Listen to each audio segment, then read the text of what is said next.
He's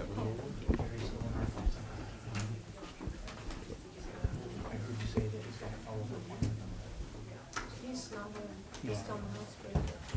He may come home. Okay. Yeah, fingers crossed. Okay, so we're ready? Depends on how he breathes. Okay. 7:01. We'll call this regular committee of the whole meeting to order on Tuesday, August 13th, 2019 at 7:01 p.m. Please stand for the pledge. Allegiance to the flag of the United States of America and to the republic for which it stands, one nation, under God, indivisible, with liberty and justice for all. All, if you'd like to come up, we'll go ahead and have you start.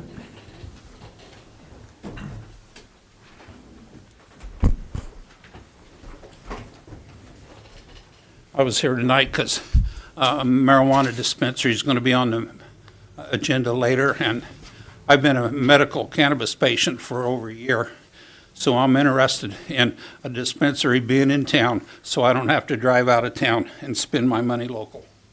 And I'm here to see what you guys have to say about it. All right, we'll be discussing it a little bit later. Do we have anyone else that would like to speak under public participation? Yes. My name's Dan Turner, and I live along the Fifth Street project. And I remember years ago, probably back in 2015 or so, talking with Keith Snyder about the project and how it needed to be moved forward because of the road was deteriorating. And then talking with Terry Carlton when he was on the county board about, you know, what the progress was. And I've talked to Beth and Kathy about it. And I'm a little disappointed in the progress, but Beth assures me that we're getting closer, so that's the good news. What I would like to speak to is that I worked for IDOT for over 30 years in land acquisition and condemnations. So there's nothing negative about eminent domain. Eminent domain is a necessary part of any project. When I worked for the state, we were very lucky if we acquired 75% of the parcels without condemnation. And oftentimes, we would start condemnation on some parcels while we were still making offers on other parcels. It was just part of the process.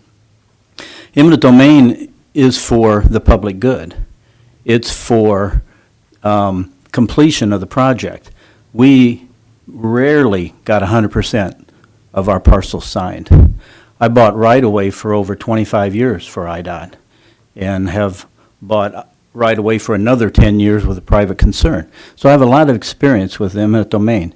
It's, I just guess what I'm trying to say is, I think in order to move the project forward, you're at the point to where you need to begin considering eminent domain.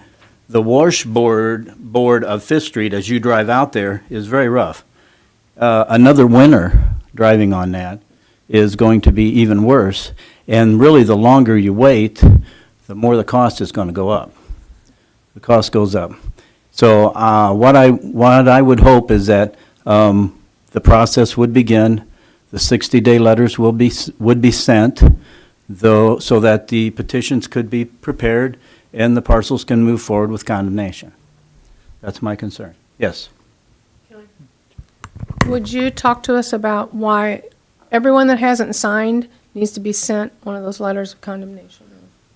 Okay, well, when I worked for the state, the process is that you would make the offers, you'd try to negotiate a settlement, and if there was anybody who wasn't agreeable, then you would proceed with eminent domain. The reason you send 60-day letters out is because it is a statutory requirement to send them out. So you have to send them out. Anybody that's not signed was our policy as of a certain date, rather it be August 15th, September 1st, whenever that date was, anybody who physically did not have their parcel signed was sent a 60-day letter, because that 60-day letter says that condemnation will not be filed until that 60-day period lapse. So if you don't send them all out at the same time, then the problem you get into, somebody says, well, I was going to sign, but then I heard that somebody had a sweetheart deal better than mine, so now I'm holding out again. No, you know, that's not the way it's done. Everybody that has not signed as of a certain date is sent a 60-day letter. across the board. For example, what if someone said they were going to sign, everything's going forward, and then they get in an accident and they get in a coma? Yeah. Then what happens? Well, then hopefully you've sent them the 60-day letter.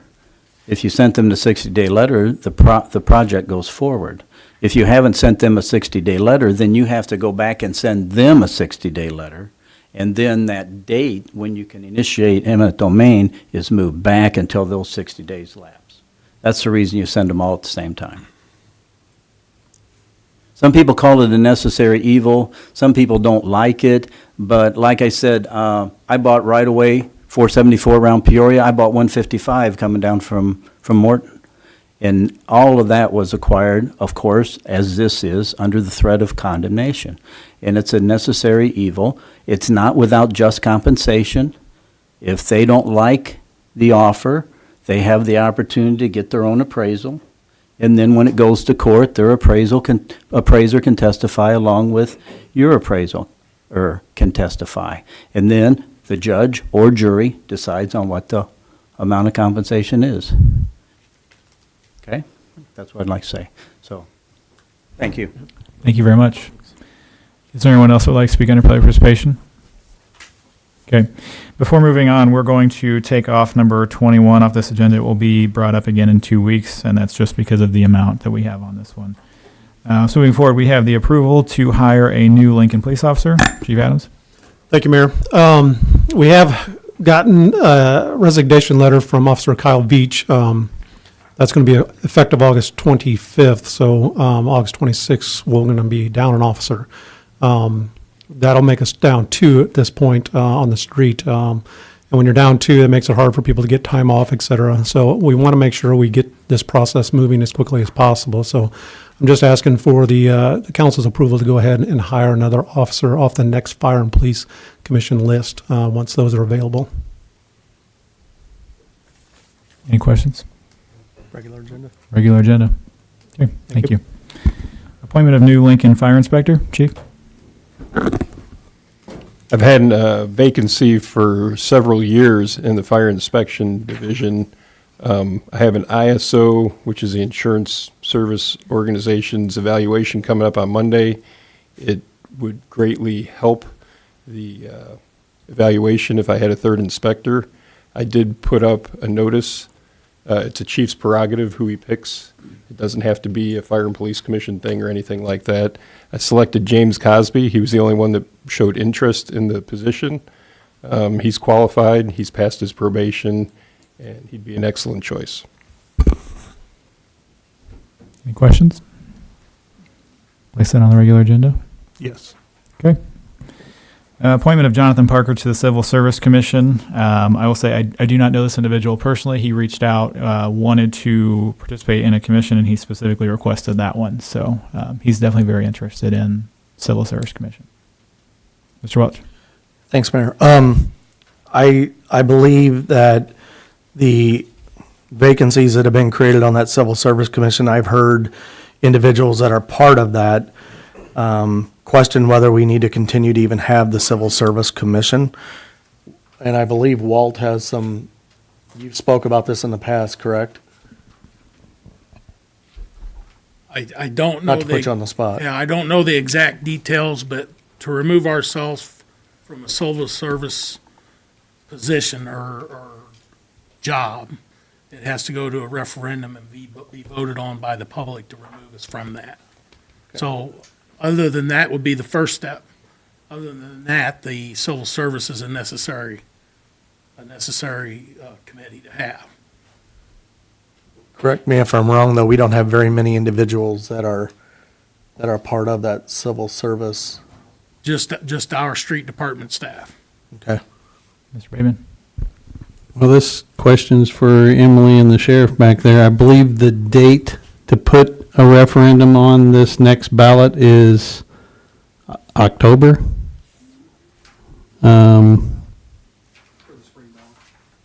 For the spring ballot. I don't have the exact date, but I know it's this fall. So, I mean, if that's something this council would like to do, we can either put it on the next cow or put it on the next voting session and and then file the paperwork to get it put on the ballot as a referendum. Mr. Landers? I will say that it's difficult sometimes working with the commission and so having a civil service position, basically because you have to hire from a list. If there's a test that's taken, a general test, that doesn't necessarily mean a person that can pass this test is capable of doing the work that is necessary.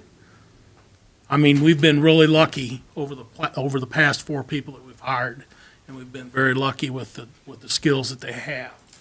But for instance, if we needed a certain skill set, as far as we needed somebody that is a mechanic, or we needed somebody that was a concrete finisher, or that had a specific skill that we needed in our department to be able to do the jobs that we have, I cannot focus on that. I have to focus on whoever scores the best score on that test, regardless of what skill set they have. So it limits our department, and to me, makes it very inefficient. Like I said, we've been very lucky with the last 4 hires that we've had that have had trade skills, multiple trade skills amongst all of them. But it can be very beneficial if we're able to go after the certain skill sets that we need in the future. Kevin? So my question is to our city attorney, if we can go ahead and say we're going to put it on the next voting session, and if something comes up and he doesn't feel we can pull it off. I mean, what Walt said right there, to me, that service needs to be abolished. He needs to be able to hire people that he needs to do the work instead of someone who is just next on the list. Mr. Howlett? We can go ahead, put it on the agenda, but I'll look into it at the same time. So then back to the topic that started that. Mr. Parker would also be interested in historic preservation. Walt? I have one more comment to make. Sure. I'm not saying that we shouldn't have a commission. Right. I think there still needs to be a panel of aldermen or somebody outside of the government with the department head. There still needs to be a panel of some kind for the hiring process. Mr. Welch? I believe we can address that when we have the discussion about committees at the next Cal. Because I agree with you. I think that's something that we need to focus on. So then, are you requesting that we change this from civil service to historic preservation, Mayor? Yes, there's a vacancy there as well. And he said his first choice was civil service, but he would also be interested in historic preservation if that was not an option. So in that case, I'd like to place the appointment of Jonathan Parker to the Historic Preservation Commission on the next agenda. Is that okay? Regular agenda? Okay. And then the other item will be on the agenda as well? Okay.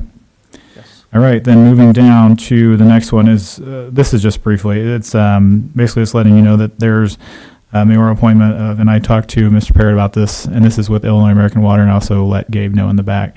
Just basically, if Illinois American Water has any needs or questions or concerns, that, you know, Mr. Parrott could be a point of contact from the city, just so you know as well. So that's just basically letting everybody know, and that's really all there is to that. So, any questions on that? Okay. Then we have the new Logan County's proposed E ETSB 911 intergovernmental agreement. Sheriff?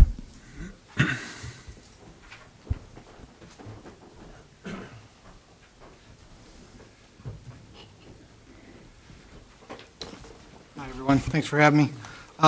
Everybody should have had this form, I'm hoping, in your packet. Is that correct? Yes. Okay. So if you've had a chance to look over it, Chief Adams and I spoke, and this actually will be an agreement between the City of Lincoln and Logan County Sheriff's Office. The dispatch center falls under the Sheriff's Office authority now with the restructuring that we've done.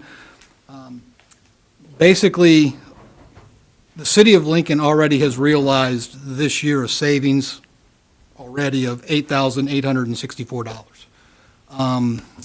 If you will, I'm not sure if this agreement was given to them. So this was a secondary agreement. I know that we voted to get rid of the intergovernmental agreement between the agencies. This was a secondary agreement that should have been with your other one. And this was for an equipment fee or payment that was made each year annually by both the city and the county. And for the 2018 fiscal year 18-19 payment, that would have been that $8,864. That was not billed to the city. So that's the savings that the city has already seen on this side of it, okay?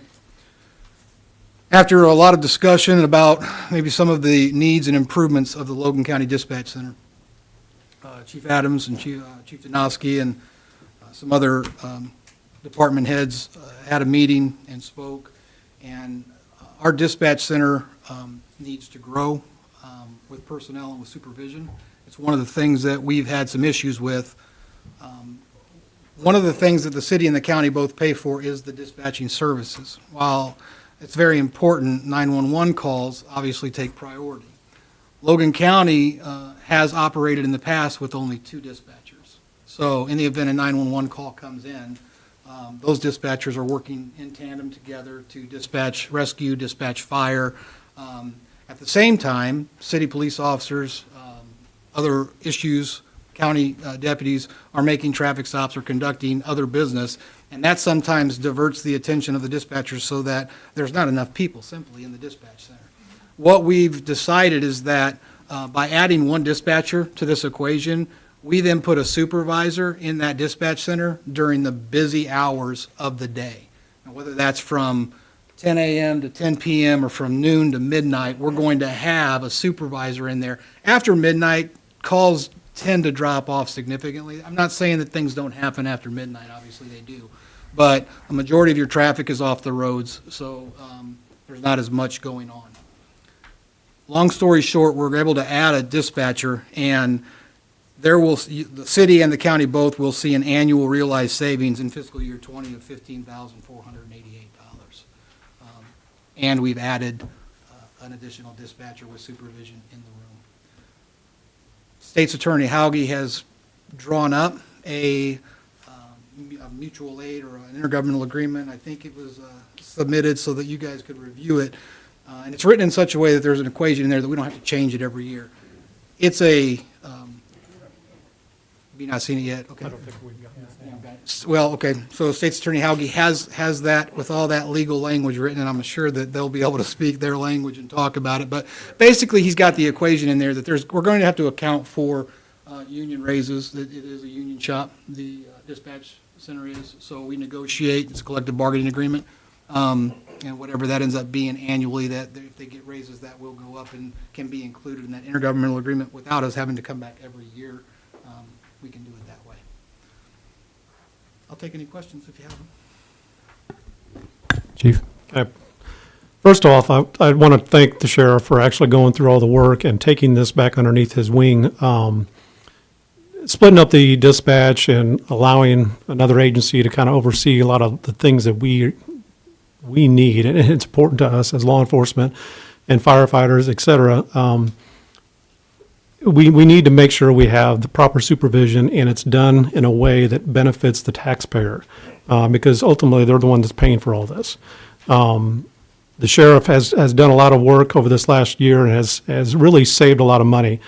This year, without even considering the extra employee that will start, in December when the new budget takes effect for the county, there's a huge savings this year, technically.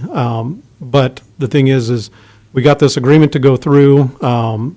If we can get these numbers, I believe the numbers are much better than what they were, because we had budgeted this year for $228,803, and that was with a 5% increase every year. Now it's just going to be, that increase is just going to be on the salary rate increases only, not just a blanket 5%, which is much more effective for our budget as a city in and of itself and our taxpayers. So I believe he's done a great job at doing and putting this together and trying to really nail down what it's going to cost for us and in the future. So I think these numbers are good. I haven't seen the actual agreement yet, so once we get that, I can forward that to you. But I believe tonight was to talk about the numbers, but and see if those numbers are okay with what we want to do and if we want to go ahead with adding that extra dispatcher in there. And I think it's very important to have that in there because when we're doing a traffic stop, we don't know what we have. Sometimes it could be just a mere license plate violation, but sometimes we've stopped murderers before, and we need that information to be logged and cataloged so everything's done correctly. And when you get a standby 911 call, it makes it really frustrating to do our job. So adding that other dispatcher in there is needed. And the 911 system, the ETSB, will pay 30% of this cost, and you see that in that spreadsheet. So, and 30% is the 911 calls that we get. And if you look at history-wise, we only had 2 dispatchers back in 1994. It's always been 2 dispatchers in there. But the problem is with cellular phones, the dispatch calls have gone through the roof. It's really increased, and we do need some more people in that dispatch room to handle those calls and make sure those are getting answered and make sure our officers and our firefighters are getting the response they need also. Beth? Hi. When we first had our meeting back, I think in May, we had said we were going to try to divide it between the 3 of us. And that was going to be like, what, 33 point whatever percent city, county, and then 911. Is that changed now? That's not that it's changed. I looked into it. Statutorily, ETSB is allowed to pay for the percentage that's 911 directly related. And how we compute that is the number of 911 calls that come into that center. And that's what that has to be. And this past year, it was, annually, it was 30%. Now, that may increase or decrease depending, but we decided that that was the fairest way to do it, was to look at it annually, see what that percentage rate is. And last year, it was 30%, so that's why we came in at 30% this year. Now, 911 calls have increased historically each year, small percentages each year, again, with the 911 calls. If I can, I'll give you some hard numbers too. So the city was paying $228,000 a year, I think the same as the county. In addition to that $228,000, for fiscal year 1920, you would now also be paying the $9,307.97 for that equipment agreement. That total would have been $237,308, rounded up. So that amount minus the new $221,000 shows you your exact savings. Wow. If you wanted the hard numbers and where the $15,500 came from. Okay. That helps. Thanks. Mr. Welch? Sheriff, the negotiation with the unions, so is that something that the county oversees, or is that a collaboration with the city as well? So, yes, sir. The negotiation, we're co-employers, county and the sheriff's office. They're actually sheriff's office employees, so they're my employees, and the county is the co-employer. So the negotiations occur between the bargaining unit and the co-employers. As I've said, and Paul and I talked about this, while he can't have a seat at the table because he's not an actual employer, certainly input is going to be accepted, and I think that, Chief and I work well enough together to realize that we're not. I will tell you this, and I just said this at an earlier meeting, we struggle to hold on to our dispatchers. We are probably one of the lowest paid dispatch centers in the area. We're losing dispatchers to surrounding counties, not just to larger counties like Macon and McLean, which we have. We're losing them to smaller agencies because on average, they're paying their dispatchers approximately $17 an hour. Our dispatchers are making around $15.25 an hour. So it's tough. It's tough holding on to good people. And at some point in time, we have to realize that if we want to keep good people, we're going to have to pay them, a decent salary, at least a competitive salary, to stay, in line with other counties. Spirit? What's the skill set needed for a dispatcher? So we actually, I implemented a testing process that's called Criticall that dispatch services and some of the larger communities use to determine whether or not that telecommunicators, what we call our people, have a skill set when it comes to being able to listen to a call. Because here's the thing, we look at what dispatchers do, and as police officers, we grumble and they grumble about us, but when that 911 call comes in and there's somebody dealing with a situation with a loved one, and that dispatcher's trying at the same time dispatch fire and rescue, at the same time taking notes and dispatching emergency services, they're also trying to give CPR instructions and keep that person on the line while doing it calmly. It takes a specific skill set to be able to compute all that and multitask, because at the same time that they're taking that call, they're typing that information into a database, and that database then, in some points, it's sending it out to our people via computer, but on the other part of that, they have to actually verbally dispatch that at the same time. So it's more than just pushing a button and saying, sending a police officer, a firefighter, or a paramedic to a house. One of the things that you'll see, if you look at some of the line items in there, the dispatch certifications underneath the insurance there. Currently, all of our dispatchers are EMD certified, which is Emergency Medical Dispatch certified. They receive a certification that then goes through the Illinois Department of Public Health that allows them to send those medical emergencies and talk people through those types of things. There are 2 additional certifications, one for police and one for fire, that we're going to require of our dispatchers in the future. That's one thing that Chief Adams and I talked about, so that our dispatch center, they're trained to a skill set that's going to allow them to be, where they need to be, where they want to be, and where we need them to be professionally. Is there an age requirement? Right now, I've set it at 21. I just think that some of the calls that we get when it comes to, for instance, suicidal subjects, that sometimes our dispatchers have to talk to and through and help with that. Life experience, helps in that area. Jeff? Just a note to the other aldermen, if you haven't had a chance to take a tour of the center, please reach out to the sheriff. It's very impressive operation over there, and I'm sure he'll show you all the ins and outs of it, but I'd highly recommend going to look at it. We'd love to, yeah. We'd like to show that stuff off. And not just because we're blessed. We're blessed with the people that we have and the facilities we have. And, bottom line is it's not about one individual or any office. It's about, how we're able to serve the community, and that's what it's about. John? I'll reach out to our state's attorney and try to see if we can get a copy sent of the current agreement as it stands, so it can be dispersed amongst the council. Yes, sir. Are there any other questions? Replacing this on the regular agenda, subject to getting that? Okay, thank you very much. Next, we have the proclamation for American Payroll Week in Lincoln, Illinois. I believe you all have a copy of that. Any questions, discussion? Place that on the regular agenda? Okay.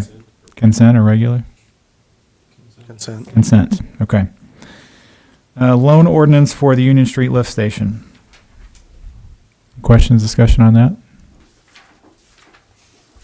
Regular agenda? Okay, place that on the regular agenda. Illinois American Water, Gabe? You're up.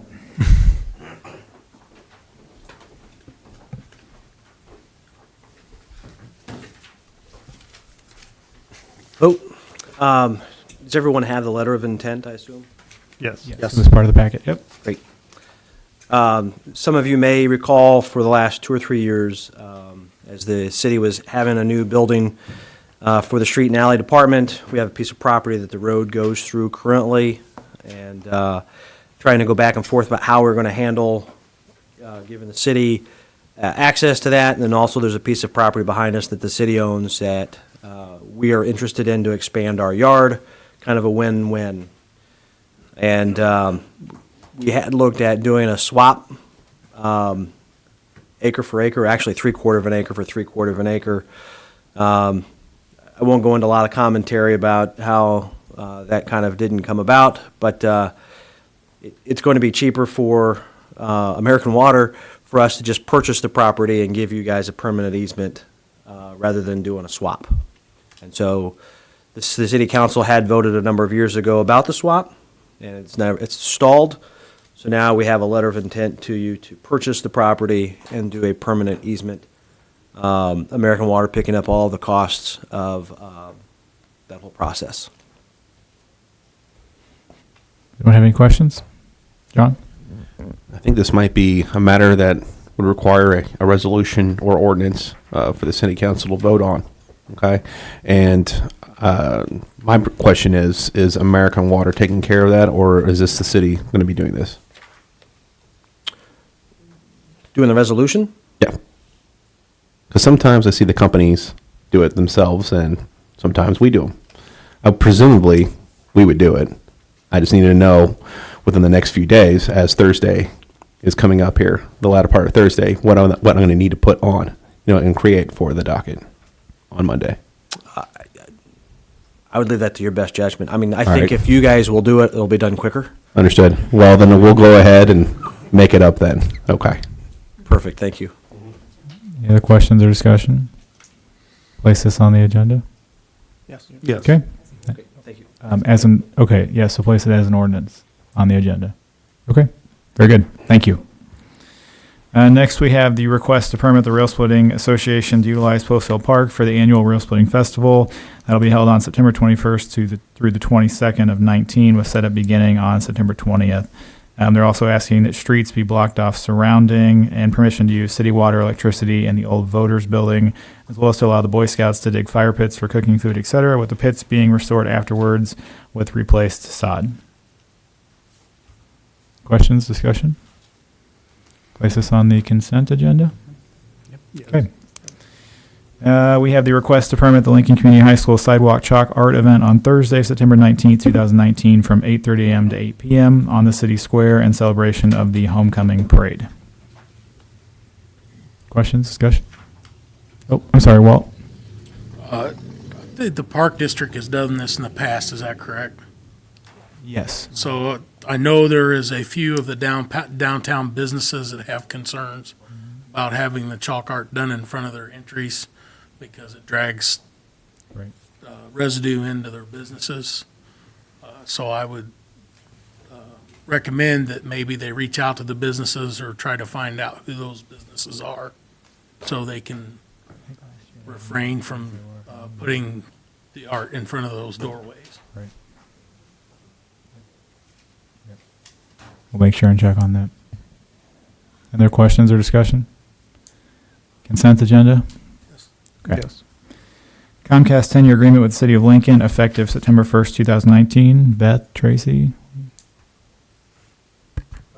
I just want to say this is our 10-year agreement. We did have a 25-year agreement that started out with Continental Cablevision. It moved into Media One, and then it moved then into Comcast, and that comes due.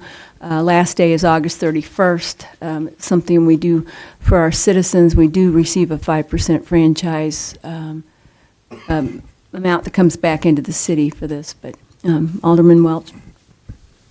Thank you.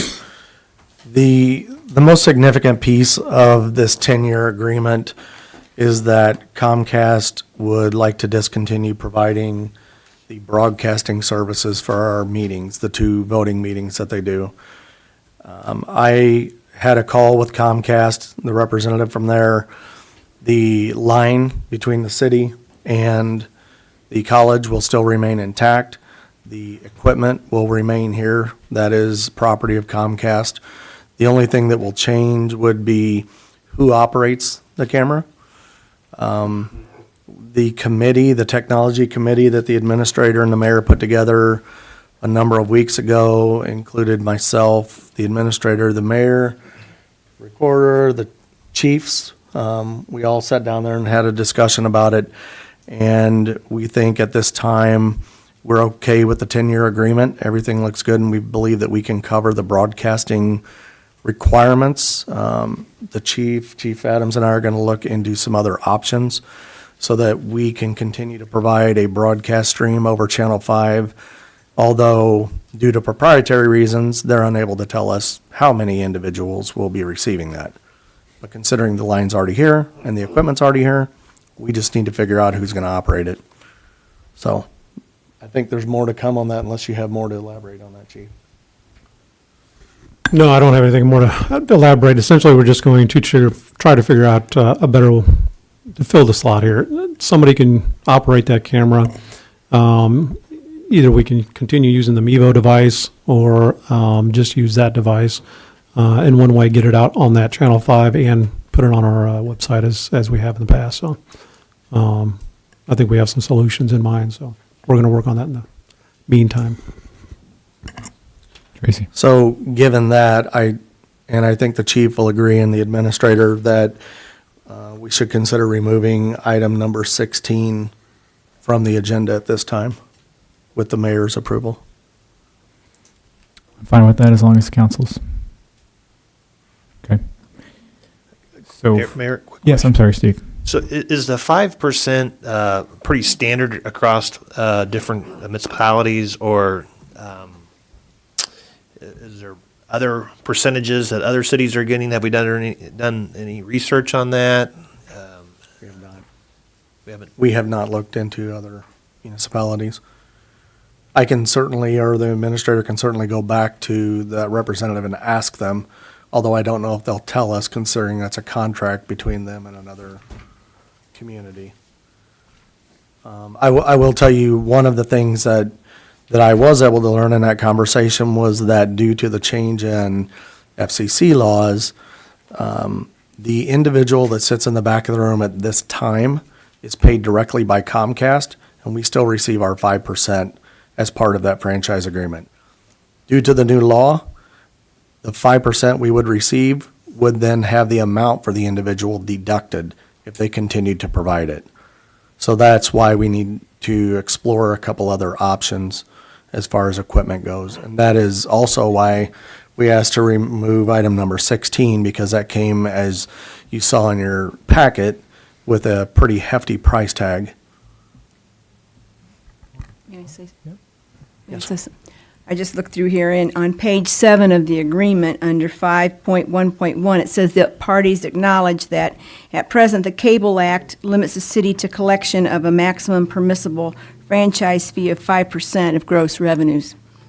In the event that a change in the Cable Act would allow the city to increase the franchise fee above 5%, and the city actually proposes to increase the franchise fee in exercise of such authority, the city may amend the franchise fee percentage. So we are left at 5% right now. Thank you. Kevin?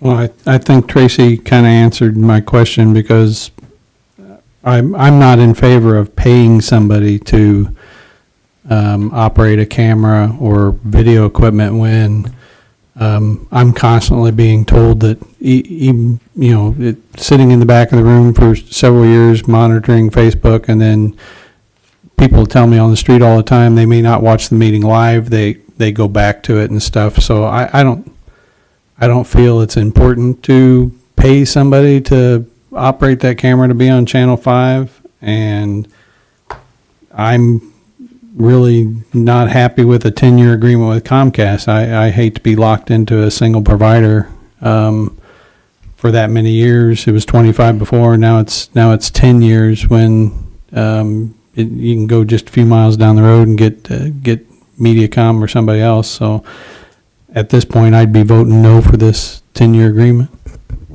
Kathy Schmidt? I don't know if this is time to bring it up, but there are people who have mentioned to me that they would like to see an office for Comcast here in Lincoln. And I don't know if this is the time to bring it up, but could that be part of our deal anyway? Go ahead, Alderman Downs. I've also had multiple people bring that up as well. Right, I brought it up with her several times just to kind of reiterate, but she said no, that they had moved to Springfield, and then you also visited Decatur's, correct? A while back? Correct. Yeah. I guess we're not big enough community or something for this.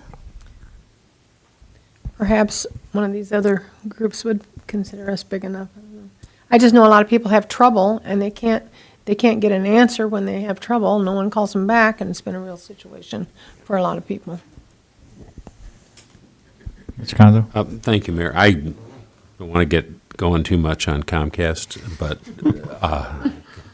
a lot of it might not be fit to say in public meeting. They have also, in addition to closing their office, closed their drop box where people can make payments, which I can't imagine that that's a great expense for them to have somebody pick up the mail out of that box. It's a small thing, mail 55 cents to mail a payment, but it's just the idea. It's very poor customer service, and maybe that should be addressed with them before are you too eager to approve this contract? We are required to provide, public broadcasting to our constituency, to our community for public for public reasons, we have to. This agreement is, it comes up August 31st. It was last day and it will expire. And we were given this last year. I gave it to everyone to look at. You've had a year to look at it. City Attorney Blaine Bates at that time looked at it and said there was no issue with it at the point, and then he isn't here now, but anyway, we've asked our city attorney, Mr. Hoblet, to look at it, and he doesn't have a problem either. I'm not putting words in your mouth, but. I also don't want to go into a tirade against Comcast, as our treasurer has indicated, but it is the prerogative of these companies to set up little mini monopolies everywhere they go, and that is how they lock down people. Now, I think there was some discussion previously about the lines that they have here and whatnot that are exclusive to Comcast. I can't speak as to that. Excuse me. But after reviewing the agreement, there's nothing unconscionable about it. You can enter into it at your own discretion, but I leave that to the will of the council. As I previously indicated, Comcast is not my favorite company. Kevin? So, to the administrator's comment about it's our responsibility for public broadcast, I mean, there's Dish Network and everything else, so it's not like we're not meeting our public responsibility to broadcast. We're broadcasting on Facebook. We're using a Comcast internet line, but you could do that wirelessly. I don't feel, I mean, only 4 people's talked about the awesome public service of Comcast, and I just recently went through that whole thing myself, and I just don't feel locking this community into a 10-year agreement exclusively when there's other options out there. I mean, it just, it's everything we've mentioned right now. They took away this center. They don't feel that we need one. They took away the Dropbox, but yet they're asking us to sign a 10-year exclusive agreement. What are we getting in return other than the 5%? You know, if you're just going to throw money at it, it's not worth it to me. It's customer service that makes it worth it. I'm not in favor of this agreement. Mr. Parrott? Does it have to be a televised public, or could it be audio only, like on the radio? I mean, what's the options? Where does the law say that? Because Mr. Welch? We are, I believe, required by law to provide a public access point within the community, but the city itself, our meetings, the only thing we are required by law to provide for our meetings, based on my understanding, is an audio recording, which is subject to FOIA. The videos that we provide, if some of the aldermen who have been here longer than I have remember, we had no videos before I came along. The very first camera that we had in these council chambers, I paid for out of my pocket, and it was a GoPro that we sat on the front of the desk. So with the help of the chief and Chief Miller, who's now gone, we grew this program that we have, but it was certainly not a requirement that we provide it. Now, I think we've set a standard that I think we need to continue to provide, because I think it's nice to not only listen to a recording, which you have to submit a FOIA act or request to get, and then, correct me if I'm wrong, Peggy, but there's a waiting period on that. The minutes have to then be recorded, and then the minutes have to be approved before that recording can be released, correct? So the video does provide a faster, better service. As far as Comcast goes, I can't say that I have bad service, but maybe I'm just one of those people that doesn't need a brick and mortar building to go into, because I only have internet with them. I pay my bill online, and every time I call them, actually when I have issues with them, I don't even talk to a person. I get on live chat online with them. So I don't certainly want to say that that should be what the community should have to deal with. I'm just saying I don't see poor customer service. Sam? I don't want to jump on Comcast for this, but whoever we do go with, I think we also need to look at their, I'll call it technical service. I just want to remind everyone that there was a large issue in Kathy and mine's ward not too long ago where a large storm came through the area and knocked a tree down on top of some wires. And they were just in front of the street, and I don't even think the people who lived there were Comcast customers, which created a whole new issue. But those lines were down for like 6 weeks, and that's just, there needs to be a protocol in place that our provider has that I don't want that to happen to anyone ever again. So I just wanted to throw that out there. Okay. So how do you guys want to move forward with that? Place on the agenda. Vote on it. Could I ask something?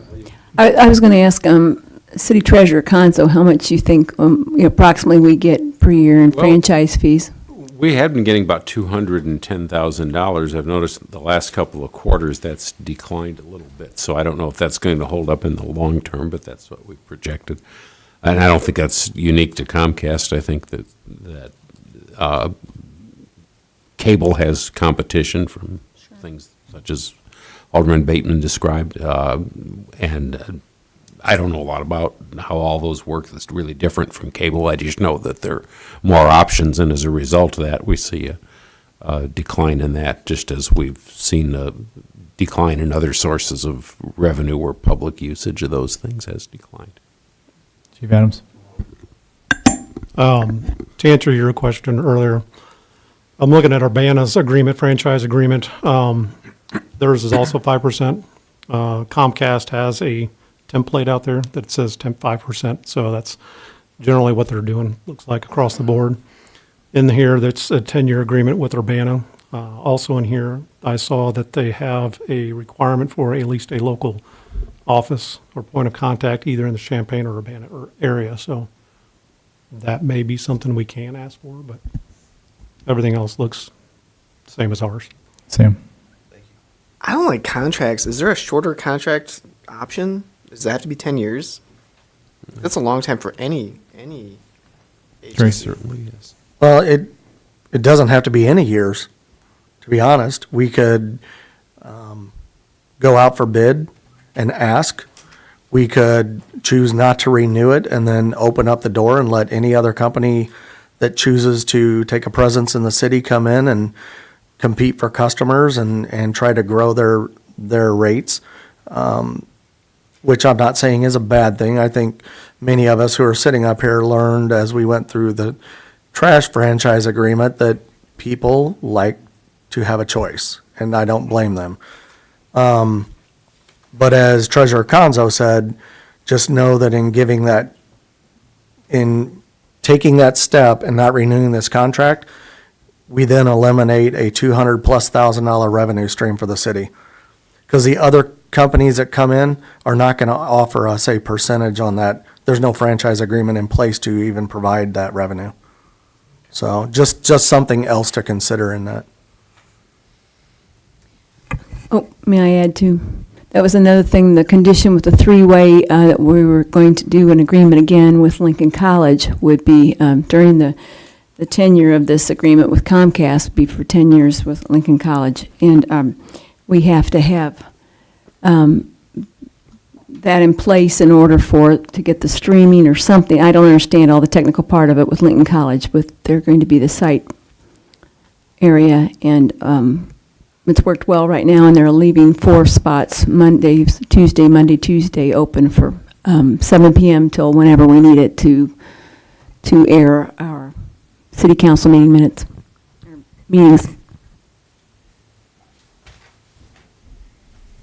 So we're going to go ahead and place item 14 on the regular agenda to vote on? Yes. Okay. We'll place that on the agenda. And 15 as well? We have to have that in place if we do vote on number 14. So we'll put 14 and 15 both on the regular agenda. Okay. 16 has been removed, so on to 17. That is the removal of Fifth Street Road project bike path from the city's portion of the project. Beth, do you want to expand on the need for that? Yes, we've been putting dollar figures together, and it's come out to figure It might cost us about $50,000 more in design, but on the turn side, it will help because there are properties we probably will not have to acquire, so that will balance out or even come out better for us and possibly move the project along a little bit faster. I would say I would be in favor, but I can't vote, so.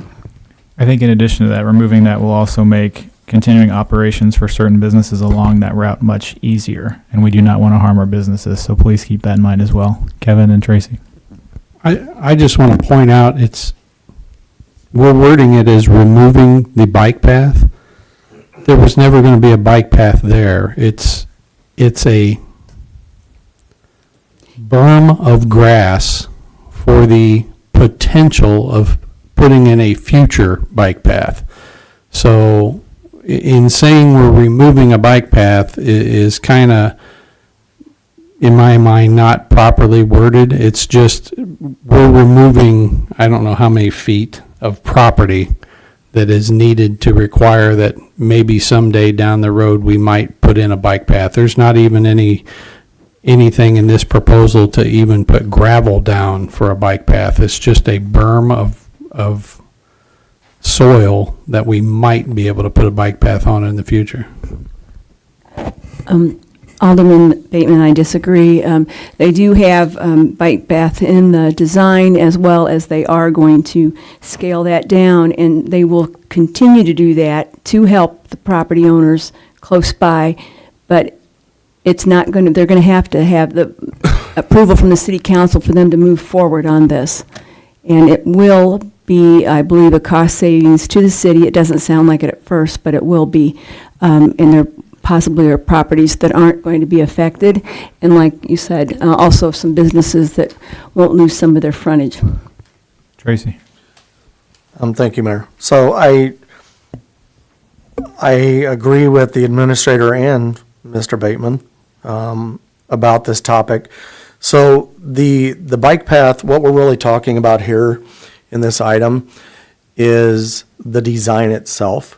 The design, as it stands right now, calls for acquiring property to allow for the addition of a bike path. Mr. Bateman's correct, the ground will not be finished. It won't have a surface for people to ride on, other than probably will be leveled out. It's dirt or grass. But what we're asking for in this item is to allow the design engineers to go back, do a redesign, remove the bike path completely from the design. It then saves, I believe, Beth, about $400,000. Yes. I haven't seen the numbers in close a to while. that. So that's less money that we're going to have to discuss later when we discuss funding, if we get to that point. So that's really what we're talking about here. Plus, when we're talking about some of the property owners, the removal of this bike path has helped with specific, I don't want to go into details about who those are, but it has certainly made the conditions more favorable for certain property owners to have more space to operate businesses. It will result, if we remove this, in having to ask for more land from some particular property owners who may or may not in the near future receive a 60-day letter, because those letters, the council has already agreed that on August 15th, those 60-day letters are going out. As Beth has had conversations, though, with the property owners, those that have not signed yet have been made aware of that. We don't want them to receive a letter and think that we're blindsiding them, so they know it's coming. So that's really what we're talking about here. Ms. Barrett. So it was kind of my understanding that there was just a handful of homeowners, property owners, that hadn't signed yet. But you're saying with the removal of the bike path or the potential for a bike path, that is going to require perhaps a few of those that still yet to remain to have signed, not having to give up any property at all. So we're just looking at maybe a couple of property owners that still are in question. We're very close. As you can understand we're in various stages of this. Some of them are waiting for IDOT response. Some are waiting for maybe for a legal description. Just a few little things that are holding them back, but they have given verbal consent. So we're very close to this. And yes, one individual we still have to meet with could be that some of his property isn't even needed. And another one, not at all, and another one won't have to move a fence, and will have to move a fence, but won't have to move something else. Thank you. Any further discussion or questions on that? Place this on the regular agenda? Yes. Okay. Next, we have then, in continuation, the overall update of the progress of the city's portion of Fifth Street Road project and eminent domain letters from the city. Beth, do you want to kind of expand on that? Well, we've sent out letters, we talked about the last-ditch effort, sent out the letters. We have had some responses. One individual has not responded at all, and so definitely those letters will go out, and I've been told by Mr. Turner that anybody that hasn't signed yet, even though they've given verbal consent, that they would still get the letter because they have not signed on the dotted line. But that's where I need to go into executive session to discuss with the city council. There's so many different nuances with some of these individuals. I just want to make sure I'm doing the right thing and that we don't get some very irate individuals who might have been coming in and signing, and we sent them a letter. Everyone, the council should have all received a copy of that letter. Yes. Okay. Okay. Drainage concern. Walt, did you want to talk briefly about that? We're looking at some issues with the FC soccer field out behind Walmart and the drainage of some of that area.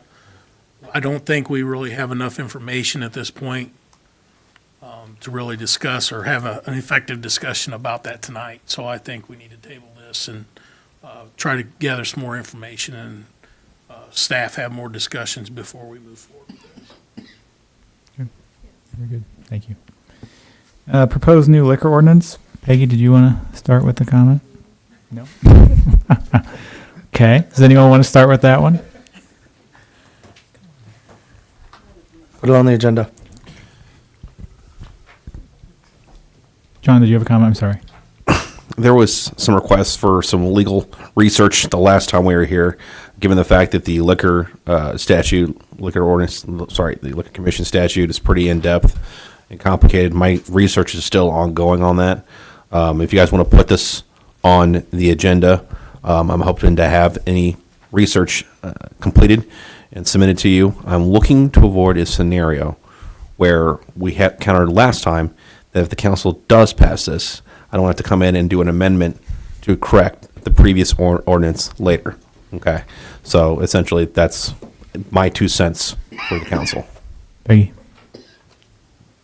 Mr. Hoblet, can you explain on this ordinance that you did for the council that wasn't here prior to May, what changes versus what they voted on before? Okay.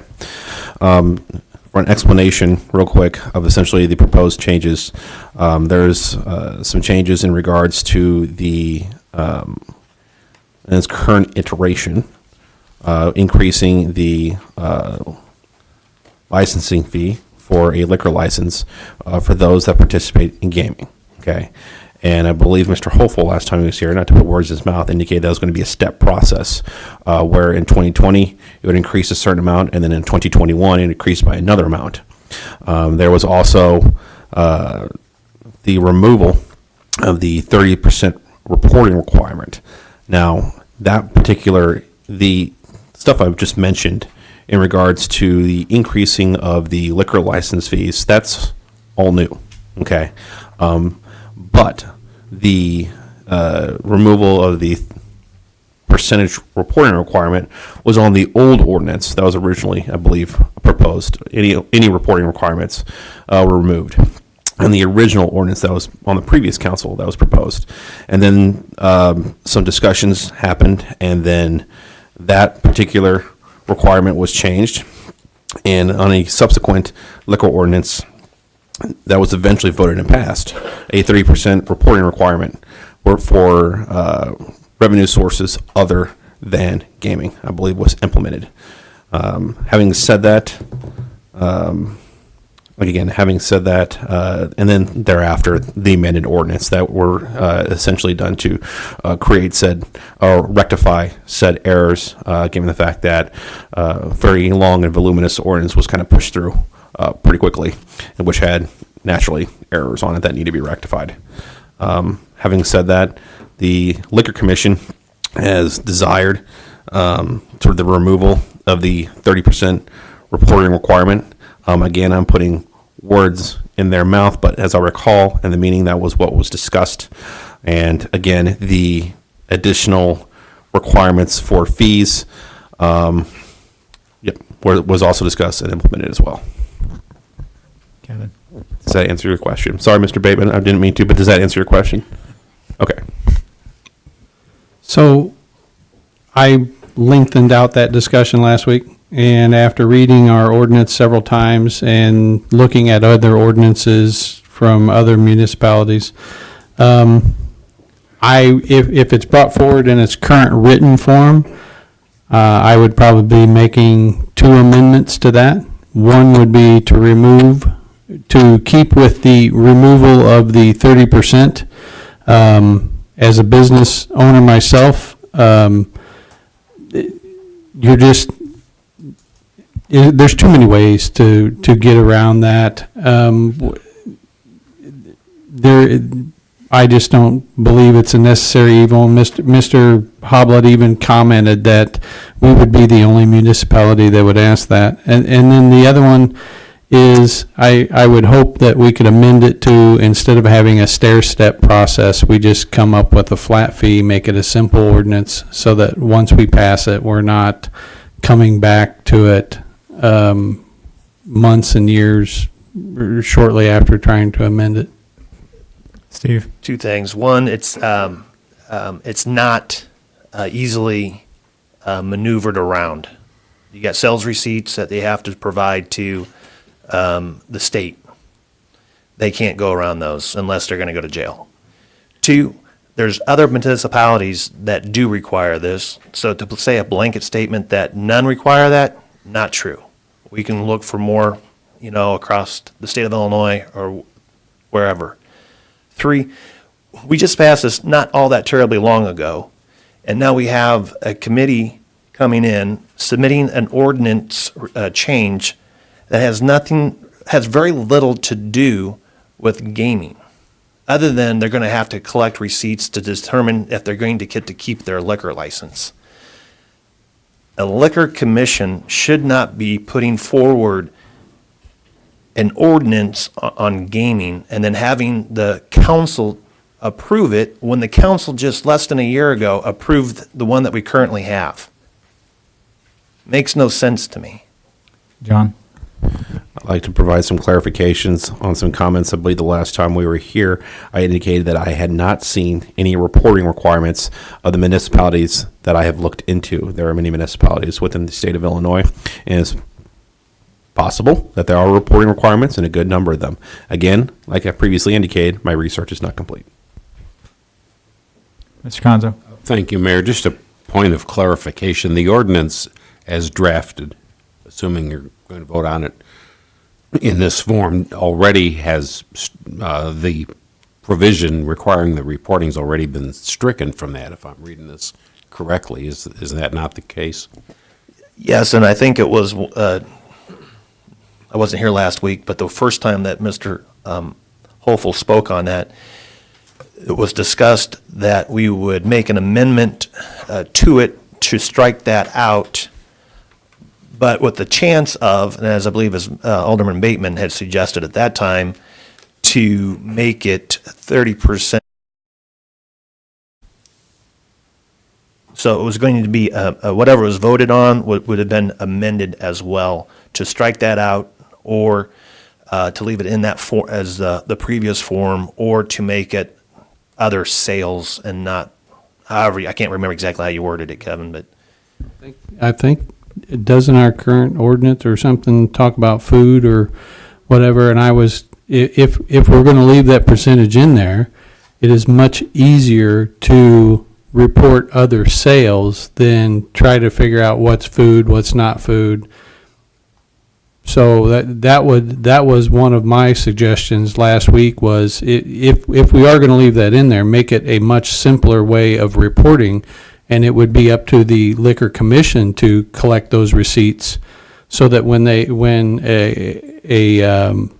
business comes to the clerk's office to pick up their liquor license, the commission has already gone down the checklist and make sure they meet every single requirement before they show up at City Hall to try to get their liquor license. That was two of the things that I was suggesting be amended.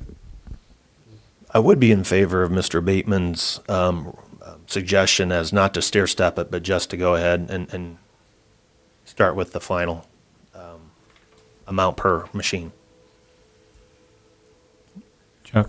Thank you, Mayor. I wasn't attempting to launch a discussion on the merits of the 30% and whether it should apply to food or paper clips or whatever else they might sell.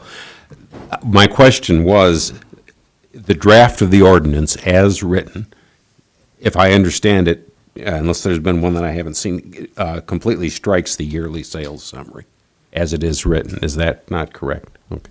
That's correct. Thank you. That is correct. As it's currently written, there is a subsection, I believe, that's changed the provision, and there's another one that's outlined in red on my computer, but I think for the council it's gray. But that would be also stricken as is. Kathy Schmidt? I wasn't here last week, but I did listen to it on Facebook. But when he did come, it was totally open about whether we were going to keep that 30% or not. It was never said that it was going to be on there not to have it. That was still something we were going to discuss, unless he made that decision last week. It wasn't when I was here before. My recollection for the first time that Mr. Hovel came is that, as Mr.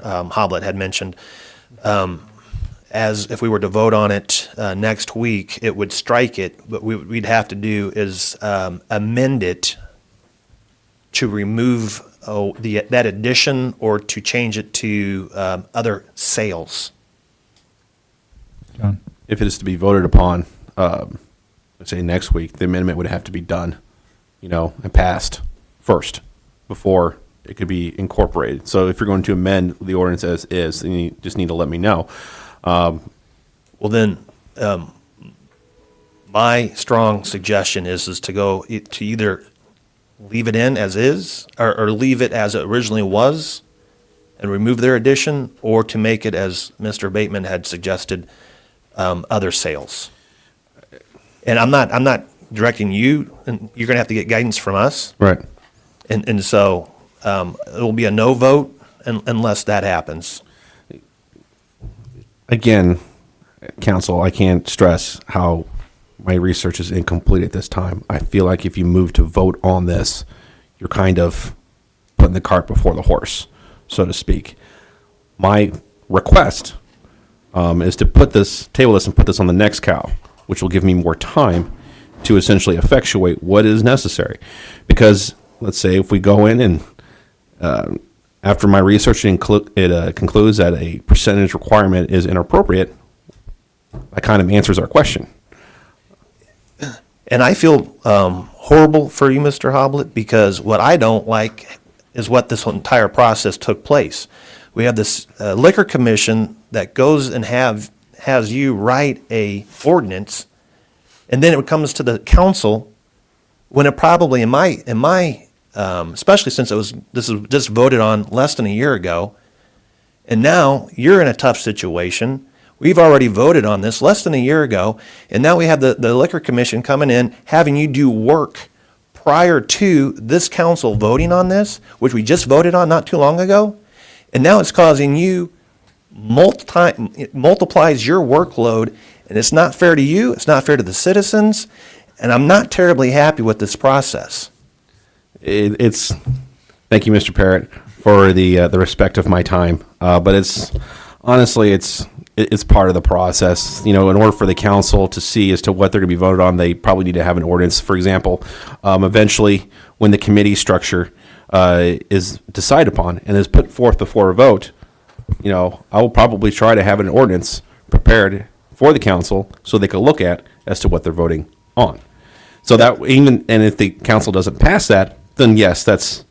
I understand you're getting paid for your work, but at least this council here knows already that we've had discussions about committees already, where before, this was just kind of out of the blue. This wasn't discussed ahead of time. You were working, the Liquor Commission was working with you in regards to it, unbeknownst to the rest of the city council, on an ordinance. We had no idea about that. And so that has not set well with me, especially since this council, not everybody on this council just voted on this less than a year ago. Understood. Thank you, Mr. Parrott. Correct me if I'm wrong, but the Liquor Commission agenda is sent out in advance. Everyone knew we were meeting. And it's our responsibility to bring forth ideas to the council.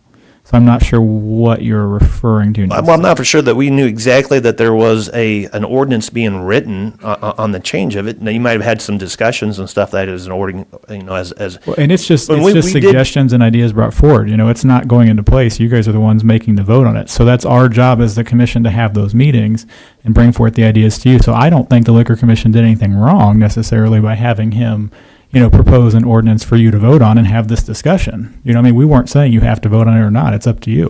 Well, I think it's a little bit of a slap in the face to the council that we had just voted on something like this where it was just put into place. But there's also a different council and different individuals on the Liquor Commission.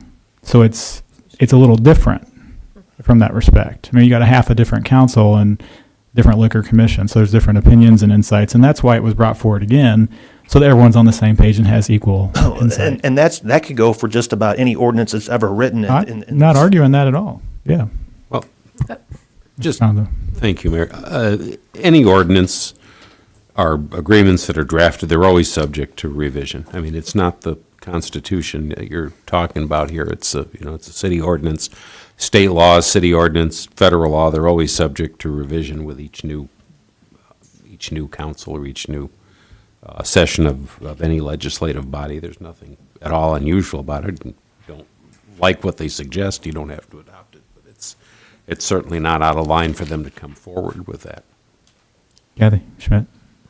So any commission can come to you and the lawyer for the city and ask them to draw up an ordinance without any of us knowing? That's par? Yeah, because the commission, the ordinance has to be brought forward to you and approved anyway. Before it's even talked about? It's, Mr. Hoblet. It's brought forth and talked about on the COW. So that's essentially when an ordinance is drafted and put forth at the recommendation of the Liquor Commission, and then the council takes it as is, and they could either listen to the recommendation of the Liquor Commission, or they could rule otherwise. It's perfectly within the council's purview to do as such. If, let's say, for example, you guys move back to a committee structure one day, then there will be various committees that exist that, again, agendas will be published, and then you're free to attend. But that doesn't necessarily mean that every council member will be there to attend. And again, you might be in the dark a little bit, but this is part of the process. The commission makes a recommendation. I will do an ordinance at the request of that commission. And to be honest, if there is an ordinance that any council member wants me to create and put forth to the council for voting, then I will also do that as well. Again, not unlike when we do probably what's going to eventually end up as a committee structure ordinance, I'll create that as well because the council needs to know, and then put on a cow, because the council needs to needs to know exactly what they're putting on. It's not the same, but it's similar. Like the Planning and Zoning Commission, they meet and then they bring forward their suggestions for your approval and things like that. So I think there's similarities in the two. Mr. Welch? I think that's where I was going to go, Mayor, is that every committee that is under the city of Lincoln works autonomously from the council. They don't wait for direction from the council to take action. They do it based on the purview of what we've asked them to do. At that time, they bring an action forward, and we either say yes or we say no. I do understand where Alderman Parrott's coming from. However, I like to see something tangible in front of me that is a votable item, not just a random topic put on an agenda. Because then what happens is we hash it out, we have nothing, we go back and forth, then it gets kicked down the road 2 and 3 more weeks, and then we go back to the attorney and then say, can you draft it up? And then it comes back. It just drags the process out much longer. I think we've been there before. It's dragging on right now because of that addition, I think somewhat. But I guess my understanding then is any alderman can go to the city attorney at any point in time. Any commission, whether it's a civil service commission, can go to the city attorney and ask for him to draft an ordinance at any time. We can do any of this with his workload and you know, I think a little, and it might be the way that's done, but I don't care for that process. I've done that in the past with the consent of the mayor. I always get approval. Do you need the consent of the mayor for an alderman to do that? I think it's a courtesy thing because It's a courtesy. The attorney works for the council as a collective body, not us as individuals. But what about the committee? What about the commissions? Well, if The commissions work for the council, or do they work for the city, or who do they work for? they're appointed by the mayor, Right. so they work at the direction of the mayor. And then they bring a recommendation forward to us that we can either, similar to a mayoral appointment, we either consent or we don't. So I get where you're coming from. It's a little bit cart before the horse sometimes. But again, the reason I have got the consent of the mayor in the past is because I don't want it perceived that the attorney's taking direction from me. He can take direction from the mayor, but not me. So I present an item or an idea. If the mayor approves, he does. If he says no, we don't take it to the attorney to draft an ordinance. So while I've got the microphone, I agree. We beat this one up just like we beat up trailer parking and all kinds of other things in the past. If this is going to come before the council for a vote, I'm just going to make a recommendation. There seems to be a difference of opinion on a number of the things that have been presented in here. So I would just make a recommendation that the items be voted individually. The steps, whether we do a stepped approach to the fees, and whether we do or do not remove the 30%. That way it's very clear what we're voting on, because and you know very well, we've had this discussion how I feel about the 30% thing. So while I don't agree with the 30%, I do agree with removing the steps, because I think it's cleaner. And so I don't want to be caught in between and having to make a vote on both, you know what I'm saying? So, just a recommendation. And on that note, so Mr. Hoblet, you're going to do some more research. In 2 weeks, we can bring this back. It depends if the council is looking to table it. And you don't usually make a request, but I'm making a request. I was going to say, I prefer, based on the conversation, this be tabled for at least 2 weeks. Agreed. Okay. Okay, so it'll be on the agenda, but we'll table it again at that time. So, okay. Moving down, marijuana dispensary. Kevin, I believe you wanted to start that. So I was put in touch with an individual that is interested in operating a recreational marijuana dispensary here in Lincoln. So this is coming forth January 1. So been doing some research, and with the help of this individual, it's a local person, or formerly local person that now lives in Colorado. Currently, medical dispensaries in the state number 55. There's 55 medical dispensaries. The closest ones to Lincoln, Illinois are Springfield, Normal, Peoria, and Urbana. So if somebody's on medical marijuana, they have to drive to one of these cities to receive their product. So in just some talking points real quick, obviously, there's no research for any ordinances for recreational marijuana in Illinois. It's a blank slate. With the help of this individual, We did locate one in Louisville, Colorado, which is a population really close to Lincoln. It's 21,000 people, and it's 25 miles north of Denver. So it's kind of relevant to what I'm speaking of here, because it's 25 miles from a major city where there are medical dispensaries. So it's a good template for an ordinance.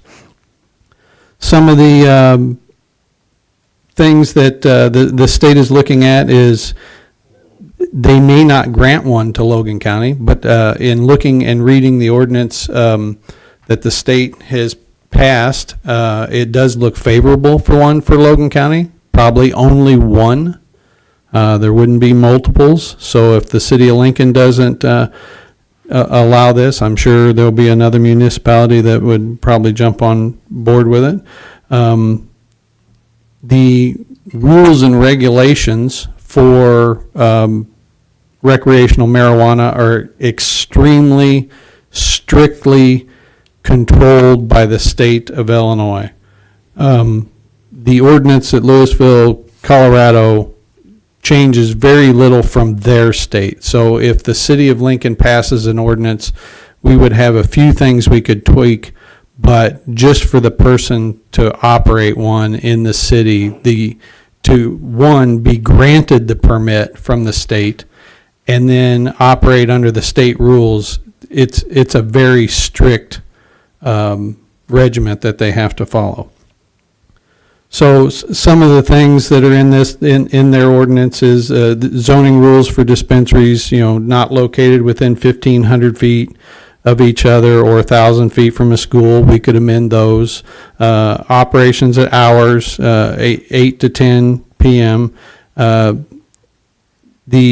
reason I'm bringing this forward, and I'm hoping to put this on the agenda for next week, is it's a 2-vote process. One, we would have to vote on whether we are going to even allow a dispensary. The reason this is time constrained is because the individuals that are applying for these dispensaries with the state of Illinois that would open up January 1, the state starts taking applications October 1st, and it's an extremely limited number of applications. So the individuals that are wanting to do this are there would be no reason for them to apply for an application if the city that they're wanting to open one has already said no. So if the city of Lincoln, this council votes to allow one, we could vote on that next week. That would allow this individual and other individuals to apply with the state of Illinois October 1st, and then it would be up to them to follow all the state rules, and then it would give us time to draft our own ordinance on the hours of operation and other controlling factors over and above the state that we would have. Some of the things that that it brings is most notably the tax revenue is basically pretty high for this, and I'll touch on that in a second. And of course, it's a job creator. And the one thing that I've noticed in my research, it doesn't change at all the amount of marijuana that is consumed locally. All it does is it takes the black market process of buying it from somebody illegally. You're now walking into a highly regulated store ran by professionals, and you're buying lab tested, approved marijuana because it has to pass all them stringent tests by the state before they can just sell it. The one thing that amazed me, and is I was worried about secondhand smoke and that kind of things. We have a zero policy at work, but believe it or not, I'm finding out that over 85% of all consumed marijuana from these dispensaries is edible marijuana. It's everything from candies to stuff you put in your drinks and everything. So these are controlled, they're not allowed to smoke it in there. The rule in Colorado, and this could be answered by law enforcement, you're not allowed to walk down the street and smoke it. It's a recreational dispensary. Now, when we get to the tax dollars, here's where the state of Illinois is different from the other states. So wholesale cannabis is subject to a 7% tax. So the retail level, Illinois is taking an extremely unique approach to this. Rather than blanket tax for all cannabis products, Illinois is charging a tax rate based on the relative potency of the cannabis. So the more concentrated the THC, the higher the tax. Now, if you're interested in the tax structure, the state of Illinois has it printed in their 607-page document.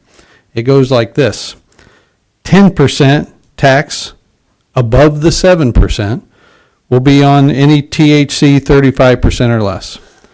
20% is in infused products, and 25% is all THC 35% or higher. So what that computes to is, after a 6.25% tax rate and the 3.5% and the 7% added on top of that, the tax ranges for recreational cannabis in the state of Illinois will range between 19.55% and 34.75%. Now, the state has broke that down, as in 2% of that goes to public education and safety, 8% goes to the local government and distribution funds for prevention and training in law enforcement, 25% will recover from the renewable 3R program, 20% for mental health services and substance abuse, 10% to pay unpaid bills at the state of Illinois. I can't imagine how we're ever going to get that done. And 35% to the general revenue of the state of Illinois. The one thing that got me is the very first sentence. It says, these taxes are after the recovering cost of the administration fee for recreational marijuana. So obviously somebody's going to make a lot of money to be the administrator. What I'm asking, though, is it's coming to Logan County. Does the city of Lincoln want to be the one that allows that? We have the population, we are centrally located, and we are having it appears by the rules and regulations that we would have a very good possibility of being allowed to have one recreational marijuana dispensary, especially since the medical ones in Springfield, Normal, Peoria, and Urbana, it is also written into that law that those medical dispensaries will get first crack at becoming a retail facility. So of the limited number of licenses, I'm just assuming that all 55 medical places will then also apply for a recreational license. So there's very few recreational licenses coming forward. So that's what I'm bringing to you tonight. Like I said, I was put in touch with this gentleman, and he's interested in doing this, and he is formerly local. I didn't ask him if he'd moved back or anything, but he's wanting to apply, and applications are going out October 1st. So as I said, it's kind of a two-vote process where we would vote to even allow it. That would allow him to apply through the state of Illinois, and in the meantime, between now and January 1, we would be able to draft an ordinance that would control how it's distributed, or the rules and regulations of hours of operation and stuff. Okay, we got Steve, Beth, Kathy, Schmidt, and Tracy. Real quick, because this won't be a filibuster response. I can appreciate the use of medical marijuana. I truly can appreciate that and support it. What I can't support, and I was going to, and I even mentioned it, I think, the last time I was here 2 weeks ago, about perhaps having the city attorney write an ordinance for not having legalized marijuana sales, just in conversation in one of the meetings. you talked about all the taxes, and yet you also spoke of the black market should be reduced. I think it's going to be increased, and perhaps we can have Chief Adams speak to that at some point, maybe not tonight, but maybe. But does the city of Lincoln, named after Abraham Lincoln before he was president, want to be known as a city that has unlimited liquor licenses, gaming, and legalized marijuana use? Is that what this city wants to become known for? For the tax dollars that it could bring into the city? And not knowing the ramifications of all of the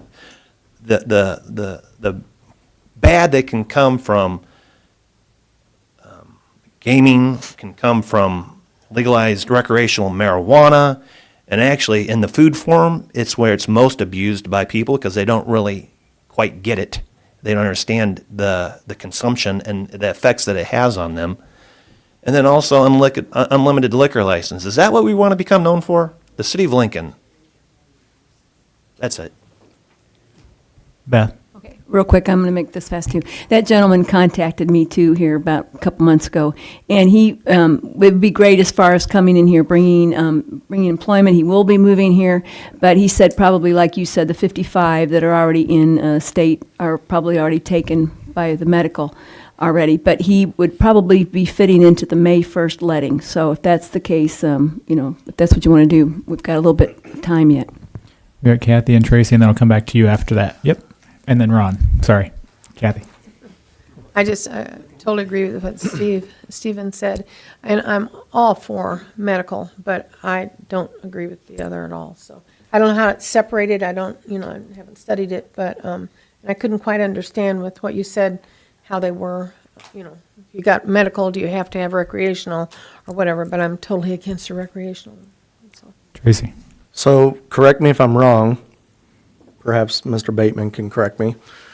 What we're talking about here is not just a dispensary where someone can walk in off the street, get marijuana, or get these edibles. They have to have a prescription to walk in there. They have to have a card from a medical doctor to do that, correct? No, recreational marijuana, anybody can walk in, and I'm just going to state for the record, I've never used it, don't want to use it, and actually had to terminate an employee for using it. So it is recreational marijuana. It is you can walk in off the street and you can only buy a very strict amount. And the way it's written in the 610-page document is, I think it's like 3 ounces or something like that. It's basically smaller than the palm of your hand. Now, whether can you go in 50 times a day? I doubt it, but it is anybody off the street, 21 years or older, is the way I read the law. So can Kevin, go in. Kevin, if you don't mind, the gentleman, if you want to come forward, I know you came for this topic and you had your hand up, so you probably have some insight on this as well. And just make sure you speak right into the microphone, please. As a medical cannabis patient, I've been over a year. These new recreational dispensaries, aren't they going to be required by law to service medical patients? Because I don't want to drive to Bloomington. I don't want to drive to Springfield anymore. I'd like to spend my money local on everything. Well, And my medication, I'd like to spend local. Basically, the way I read it is, yes, you can walk in but it's a strict amount. Now, I don't know how much you're allowed to purchase or 2.5 ounces every 2 weeks, and that's way more than I would ever use. So I'm assuming, yes, you would be able to walk into a dispensary if there was one in Lincoln and get your. But if it wasn't medical, you have to get a prescription. And do you have an insurance? Can insurance be used at recreational facilities?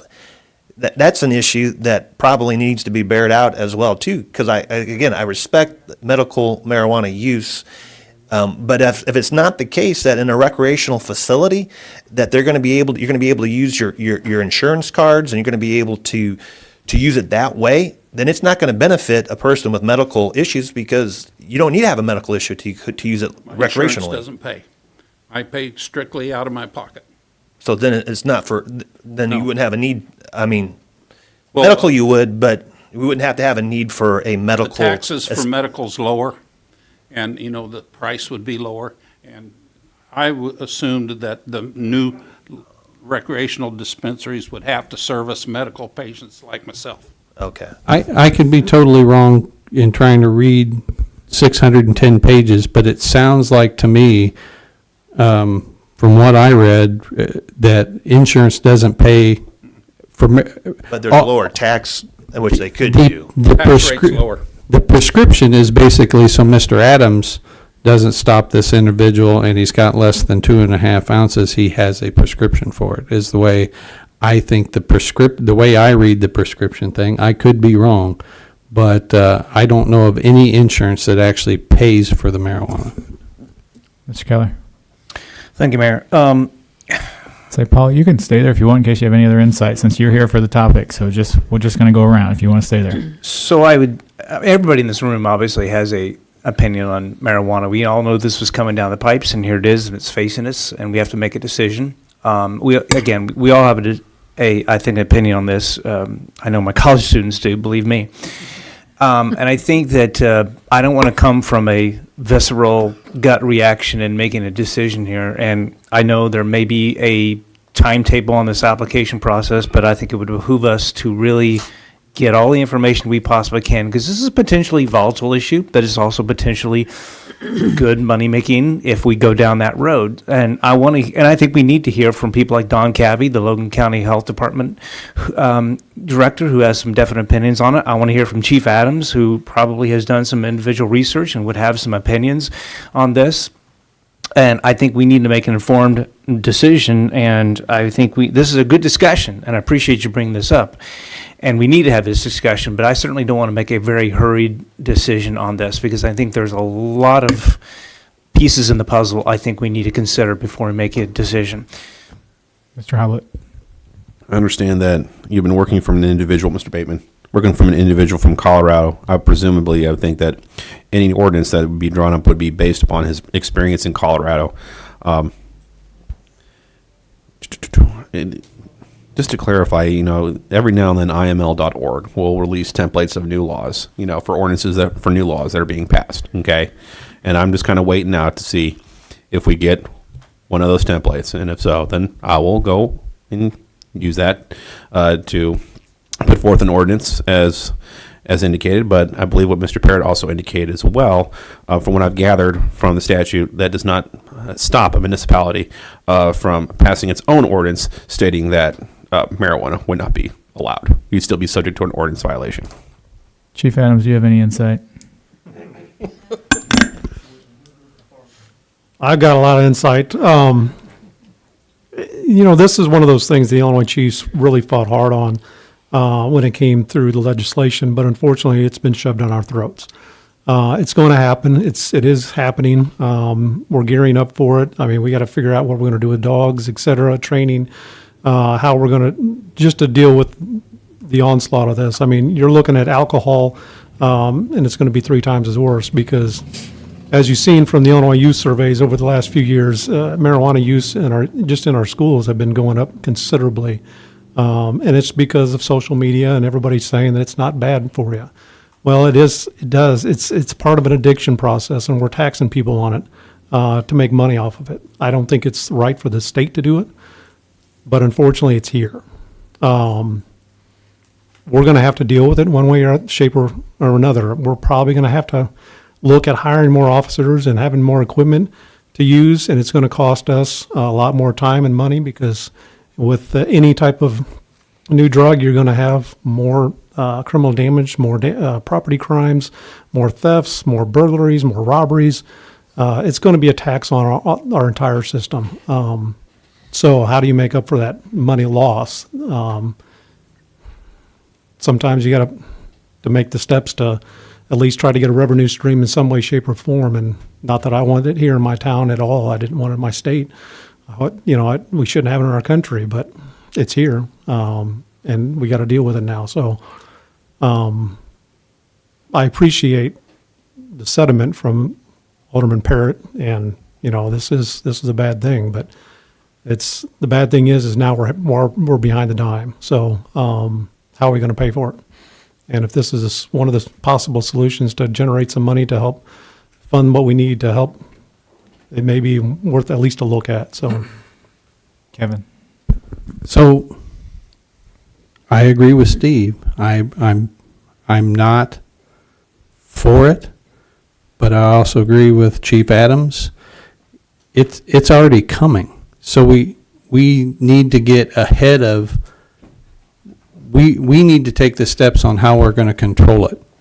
So if we're going to just dig our heels in and say, no, we're not going to allow a dispensary in Lincoln, then another municipality is going to take up that charge and look at it from what Chief Adams said.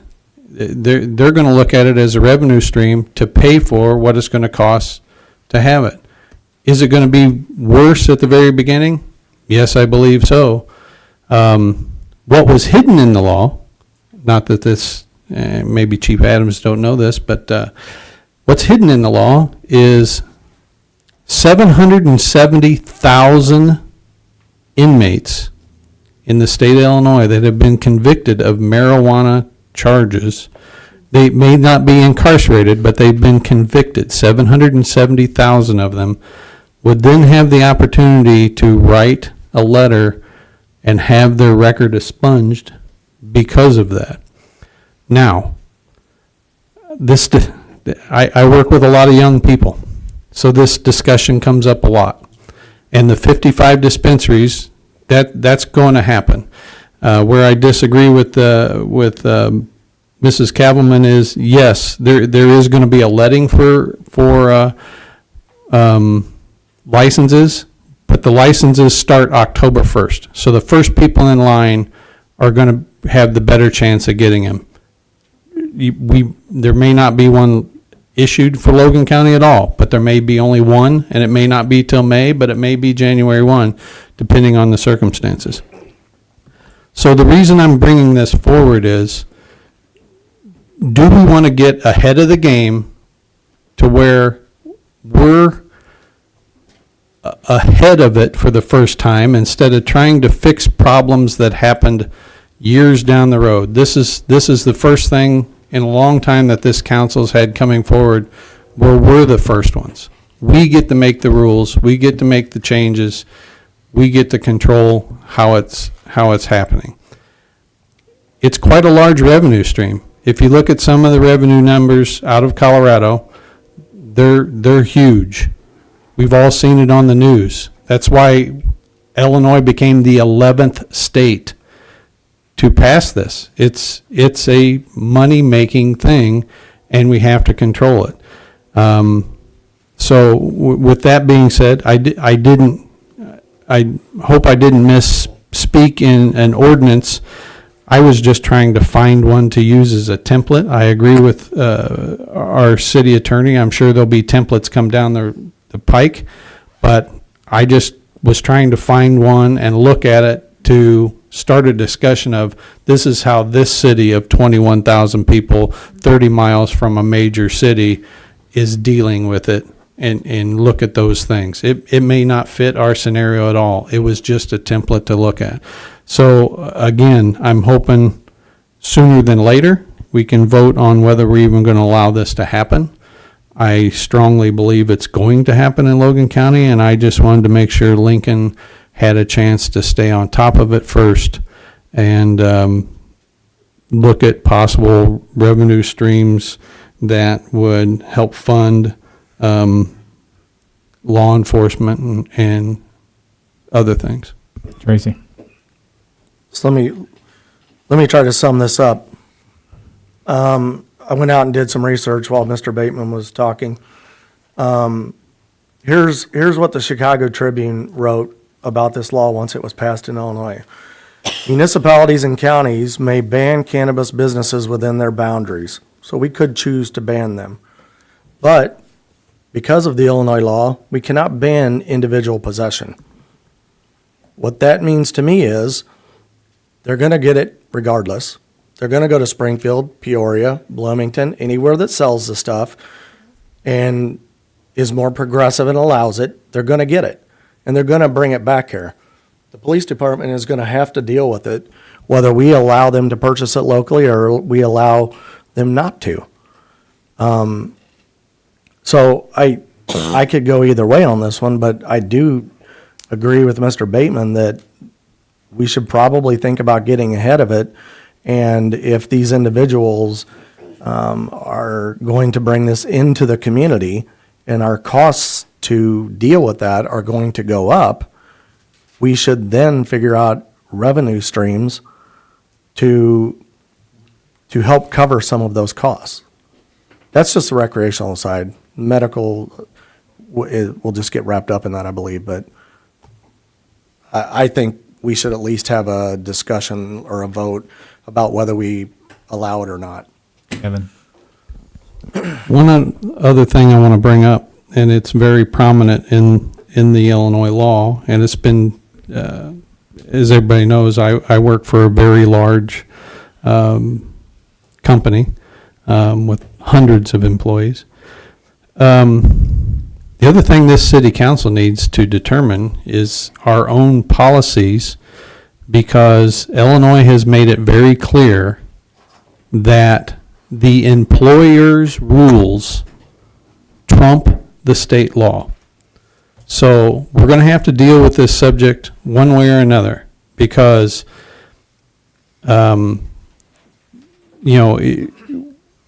either going to have to deal with it on an employee issue, on whether we have a zero tolerance, or we're going to have to, as Chief Adams said, it's going to be in this community. We either find ways to pay for dealing with it in this community, or we're going to be behind the eight ball and be spending money while a community, let's say Mount Pulaski or Atlanta, gets on top of this. A community 12 miles away starts harvesting the benefits from the tax dollars that are coming in on it. It's a terrible subject, but it has to be addressed. As Paul said, I wasn't happy when the governor signed it. I think it's ridiculous, but we're going to have to get ahead of it. Tracy, do you have another comment? Going back to what Kevin was talking about having to deal with it with our policies, this article, I guess I should have continued reading, states that any person, business, or landlord may prohibit use on private property. Colleges and universities may continue to prohibit it as well. So we currently have a zero tolerance policy for drug use at the city, correct? So I think we're covered in that respect, and I don't believe that it would be a wise decision for us to revisit that topic based on this.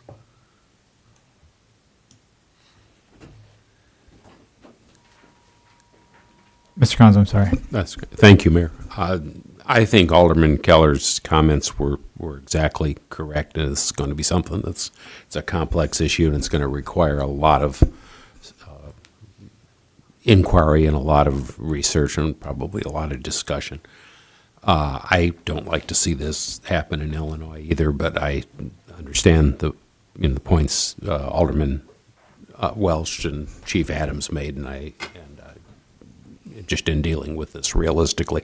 But whatever you do with this, if you decide to go ahead with this, I would point out that in addition to the revenue streams that that Alderman Bateman mentioned, there's municipalities do have the authority to enact an additional 5% tax on that. They can do it in increments of 0.5%.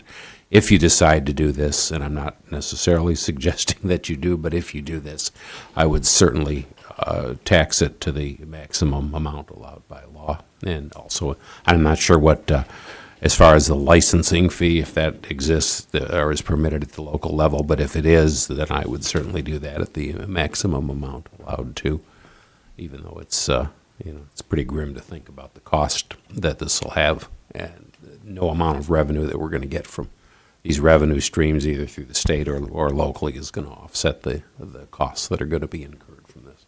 Sam, did you have a comment? No, I'm not really, no. Okay. If you're sure. Okay.